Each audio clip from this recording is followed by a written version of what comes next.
All right, in this video, I'm trying to show you how solving systems by the elimination method works. And what I'm going to be showing you also some special cases. So the first thing is when you're solving systems by elimination, you have to make sure that your system is aligned in order. X's, operations, Y's equals numbers. And that is the case for number one. It is in order. After that, you need to check the coefficients, the numbers in front of the X's and the Y's. This method is called elimination because that's exactly what we're trying to do. We're trying to eliminate, which means we're trying to get rid of something. So here, to be specific, in number one, because I can clearly see that the X's are opposites of each other, I'm ready to add the two equations. So when I add the whole way through, X's are disappearing. I'm getting 17y equals to 24 minus 7 would be 17. And then if I divide by 17 both sides, that will get me to y equals 1. So I take that y equals 1 and I put it in the original system, which is the red one, whichever of the two equations that I want to, whichever. Here's the first one, here's the second, whichever. Let me go and put it in the second. So if I put in the second that y is 1, here's what I have. 5x plus 4 times 1 equals 24. So I'm solving this equation to find the x now. 5x plus 4 equals 24. And I'm taking the 4 over. And I have 5x equals 20. Dividing by 5 gets me to the solution of the system. And x equals 4. So my solution is an order pair always, if I have a solution, 4, 1. Finally, please go back and check. Put 4, 1 in the original system, the red one. So if I check the first one, I have negative 20 plus 13. Negative 20 plus 13 is negative 7. True statement for the first one. Second one, 5 times 4 is 20. Plus 4, 20 plus 4 is 24. So checks for both, so that has to be the correct answer.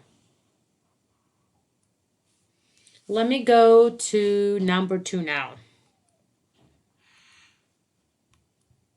So for number 2, let's see here. The system is kind of aligned. I mean, I have the x and the y's together, but I like having the x's first. So let me go and rewrite that so the x's are first. So I'm just rewriting. I'm not switching any sides, so I'm not going to switch any signs. I'll put x's and y's equals numbers. All right, now that I have it in standard form, I'm checking the coefficients and I see the y's are opposites of each other. So again, because they're opposites, I'm going to go ahead and add the whole way through because I need to eliminate. And to eliminate, if I'm adding two opposites, I'm eliminating. I'm getting a 0. So negative 4 plus negative 5, you're adding two negatives. The y's are going to give you 0. Negative 11 plus negative 61, you're adding two negatives, more negatives. I divide by negative 9. And my answer is a negative over negative is positive, so 8. Put this x anywhere you want, first or second. It doesn't really matter, whichever you want. I'll go to the second, and I'm going to put in that x is 8. So when I do that, I have 3y minus 5 times 8 equals negative 61. And I'm going to solve this to get the y. Take the negative 40 over, which means add 40 to both sides. Negative 60 plus 40 is negative. I'm sorry, that's 61 there. Plus 40, that's going to be negative 21. And if I divide both sides by 3, I'm going to get y equals negative 7. So I have the solution to the system. I'll put it right here to save me some space. 8, negative 7.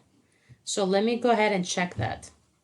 If I go and check, I always go to the original because I want to make sure I don't have any mistakes. So if I go to the original, the first equation would give me negative 3 times negative 7 would be 21.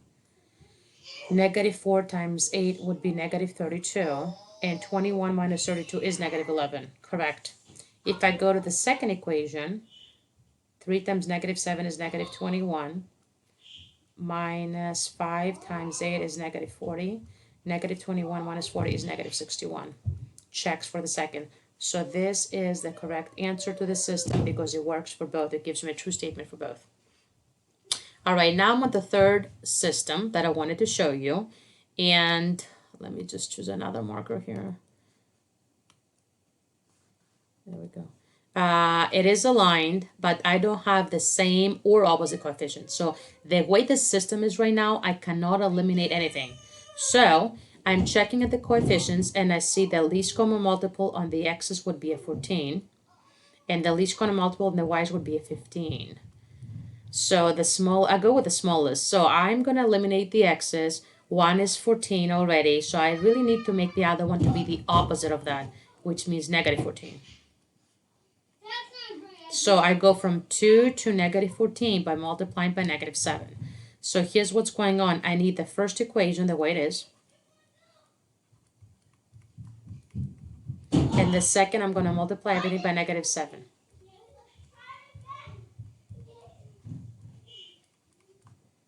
And negative 7 times negative 29, that's going to be a big number. 203, positive 203. All right, so let's stop for a second here to see what we did. The system was in order, was aligned, but I had no opposite x's or y's. Therefore, I had to make one of the coefficient to be opposite of the other. The least common multiple between 14 and 2 is 14. And the least common multiple between 5 and 3 is 15. So I went with the smallest. So I need one of the x to be 14. I have a 14, so I did not touch the first one. So because this is a 14, this has to be the opposite. So they're going to be eliminated, negative 14. So the question here is, how do I go from 2 to negative 14? And that gives me the idea to multiply by negative 7. I'm ready to add the two equations because now I have opposite coefficients. And that would give me 26y equals to 234. I need to divide both sides by 26. And I believe that gives me 9. So y equals 9. So take that y and put it anywhere you want in the first or the second, whichever you want. I'll go to the second because I just kind of have smaller numbers. I'm going to put to the second that y is 9. 2x minus 3 times 9 is 27 equals negative 29. I'm going to add 27 to both sides. And that's going to give me 2x equals negative 2. And if I divide both sides by 2, I'm getting x equals negative 1. So my solution to the system, it looks like it's negative 1, 9. Be careful. You always put x, y.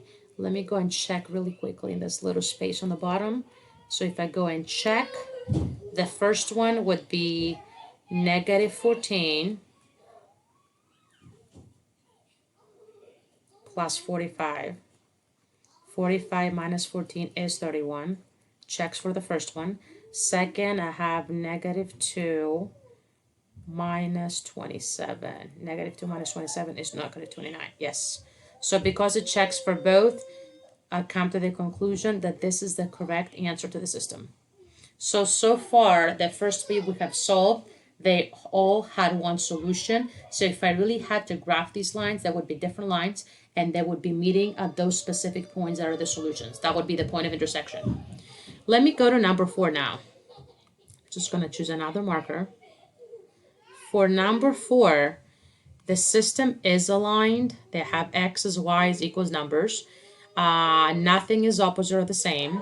So least common multiple between 6 and 3 is 6. Least common multiple between 12 and 6 is 12. The smallest between the two is a 6.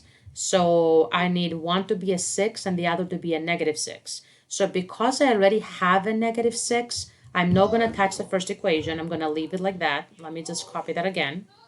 But I will modify the second equation. I need this to be a 6. So from negative 3 to 6, I need to multiply everything by negative 2. So I'm starting 6x plus 12y equals 6. So when I add these two, because I made the x's to be opposite so I can add them, something weird is happening. I have 0x, which means 0, 0y, which means 0. I have 0 equals 0. I mean, it's weird, but at the same time, it's true. So I got a true statement. So when you get a true statement, as you remember from the other methods, this tells me that I would have many solutions. So this is really the same line twice, but I didn't know that right away. But if you observe, if you multiply actually the second equation by 2, you would get exactly the first equation. So this is the same line twice. That's why you have many solutions. So sometimes you can't see that right away, but eventually you will be getting a true statement as you're solving it. But if you're observant enough to check, you should have the equations will be multiples of each other the whole way through. Let's go to number 5. Let me grab another marker for number 5. All right, so for number 5, the system is aligned. Nothing is opposite or the same. So looking for least common multiple between 10 and 6, I believe it's 30. And between 25 and 15, I believe it's 75. So this is one of those that I really have to modify both equations because I don't have anything to be 30 or 75. So I need to switch both. Of course, I will go with the smallest. So I'm going to go with the x's, and I need one of them to be 30 and the other to be negative 30. It doesn't matter which one you make positive, and it doesn't matter which one you make negative. So let me go. I'm going to make the first one to be positive 30. So that being said, I need to multiply this by negative 3.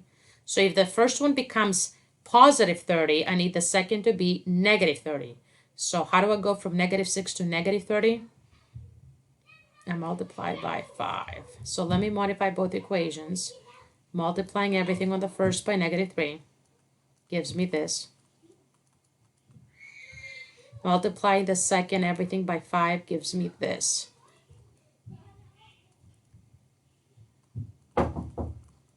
Equals 15. And then you're ready to add. So if you add the two equations, again, something weird is happening here. 0 plus 0 or 0 minus 0 equals 0 equals to negative 45. This is not a true statement. This is a false statement, which is telling you you would have no solution,